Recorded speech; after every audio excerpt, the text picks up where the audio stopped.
Hello everybody, my name is Professor a.snowden, the co-author of the Scottish PROM, the Patient Reported Outcome Measure, and I'd like to just take this opportunity to introduce it to you, if you haven't seen it before, to just explain a little about it in this quick video. What we're going to talk about is what is the PROM to start with. Then we're going to have a look at what the scores mean, how the PROM is used in practice, something it's told us so far, and at the end hopefully you'll be desperate to get it, and we'll tell you how to go about doing that too. So what is a PROM? A PROM is a patient-reported outcome measure, and it's a self-reported questionnaire that assesses quality of life or perceived health status. So that's what we mean when we talk about a PROM. The process of developing a PROM is quite standardized, and if you're interested in the detail, I've left a reference there at the bottom, which I'm sure you can follow.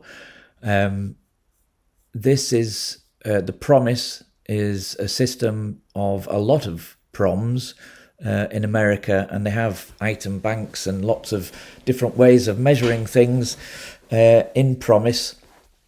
The idea here, though, is just to tell you that I followed this particular iterative testing cycle to create the PROM, from its early concept to developing initial items, testing those items for readability, then you refine the item pool, again you refine, you test it again in another sample, refine the items again, test in larger samples, and so on and so forth. Validity is kind of it's an ongoing, never-ending concept, really. You never arrive at a particularly static time where you have got the PROM, but the PROM that we're talking about at the moment has been through this process here, from concept to thorough testing in at least 4 different samples. So this is the Scottish PROM, or at least the questionnaire within which it's held. There are 3 parts to the questionnaire that is normally go alongside with the PROM. The first part is, as you can see, demographics, age, gender, religion, spiritual, both or neither. These are asking the person things that the person is. And then there's a second part to it, which is things that the chaplain does. And that's during the meeting I was listened to, I felt able to talk, my faith beliefs were valued, and my situation was understood. And the third part is these are the things that chaplains impact on. These are the outcomes, and this is the patient-reported outcome measure. So this part here, in the last 2 weeks, I've felt a sense of peace, had a positive perspective, felt things were under control, could be honest with myself, or I felt anxious. That is the Scottish PROM, those 5 items there. And what happens in the PROM is you tick particular boxes, 1 of 5 Likert scales, from none of the time, rarely, some of the time, through to often and all of the time. So this is the part that was about what the chaplain does. And so during your visit with the chaplain, I was listened to, I've ticked often there, faith beliefs were valued all of the time. I was able to talk about what was on my mind all the time, I've ticked, and my situation was understood, I've ticked often there. The same for the PROM itself. Over the last 2 weeks, I've felt I could be honest with myself about how I was really feeling, I've ticked often there. Rarely anxious, I had a positive outlook on my situation often, in control of my life yet often, and a sense of peace. Maybe not quite as often, some of the time. So that's how I would fill that in there. Okay, so that's the PROM, and that's me filling it in. Final part is a free text box. And the free text box is for the patient to essentially add anything that they like to the PROM. And this is what it looks like in practice. So this is the things the person are, that's the demographic section. The next part is things the chaplain does, and these are things that happen during the encounter. And then the final part, things the chaplain impacts upon, or the outcome. And it's these these 5 questions that are the PROM. Now, this is how to score it. Okay, so you score none for none of the time, 1 for rarely, 2 for some of the time, 3 for often, and 4 for all of the time. Of course, that isn't the case with the anxious measure, because that needs to be reversed. Okay, so for when you're adding it up, the anxiety measure obviously goes opposite of the other 4 items. So it's a negative measure, it's a reverse item is what it's called.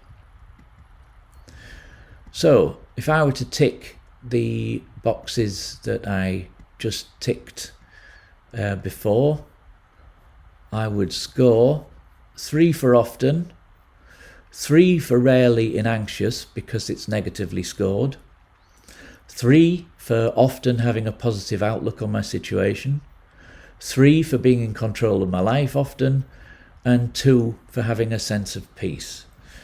And you put those together and the full score is 14 out of 20. So that's how the PROM is scored. It's really simple. There's only 5 items, but you have to remember that the anxiety item is reversed. What does 14 out of 20 mean, I hear you ask? Well, this is a graph of all the scores from 1,117 PROMs that had been sent to people after they'd seen a chaplain. And they're a mix of European, UK and Australian responses. And you'll note that 14 there on the scale equates to the 70th percentile on this graph. And what that means is that out of every 100 people, you're scoring at 70. So you're pretty high up the curve. Scoring, you're the 70th person out of 100. So there's 30 people who would score higher than you, and there's 69 people who would score less than you. That's more or less what that means. Another way to look at it is to look at this range from 10 to 14 actually contains 45% of the population. So that's kind of a median score. That's an average score between 10 and 14. These people up here, there's another 30% of them, the people over 70, and they're really happy. We've no need at all to worry about them. I suppose the problem comes down here. So those people who score under 10, and there's 25% of them who score 10 or under, then we need to perhaps worry about them, as they might not be necessarily as happy as anybody else. So what this relates to in clinical practice is that the PROM may actually be quite useful as a screening tool. So just translating those 25% above 14 there, the really happy ones, the average ones there between 10 to 14. If you score 7, 8 and 9, then you're in the lowest 25th percentile, and certainly 6 and under, and you're down into only 4% of people. So if anyone were to score as low as that, then I think there would be a significant concern. So that's what the scores mean. Now just looking at the PROM again on a usual journey, how is it used? Well, this is just one example of how the PROM's been used in practice. So this is an illustration of someone coming along and attending their GP, and the GP recommends that someone sees a chaplain. And they go and see a chaplain, they meet with the chaplain, and the chaplain listens. Then they come along and continue to meet the chaplain for as many sessions as they like, until they're okay and ready to be discharged, at which point they leave. And we would complete the PROM here at baseline and again post-intervention. And we have actually done this in a study in the UK.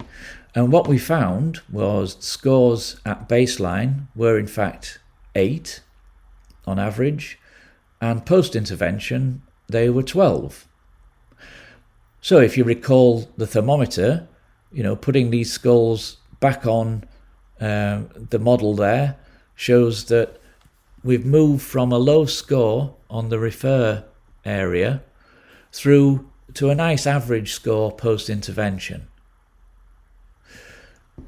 So that tells us a couple of things. It tells us that we know that chaplains have a place in primary care, because when people go and see a chaplain, to start with, they're scoring really low on the PROM, and when they've stopped seeing a chaplain, they're nice back into the average area again. So the chaplain appears to have had an effect. It's only a correlation, but it would certainly seem that the person has got better in the time that they've been seeing the chaplain.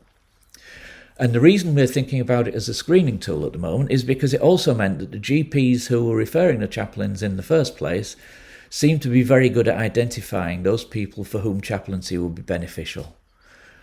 So we thought, again, following that, the PROM might be useful as a screening tool.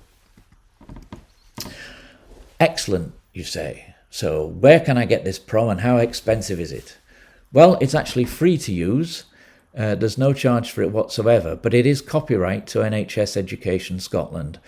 And all you need to do to get hold of the PROM is to just register with NES by contacting the Reverend Dr. Ian McCritchie at ianmccritchie@nes.scot.nhs.uk.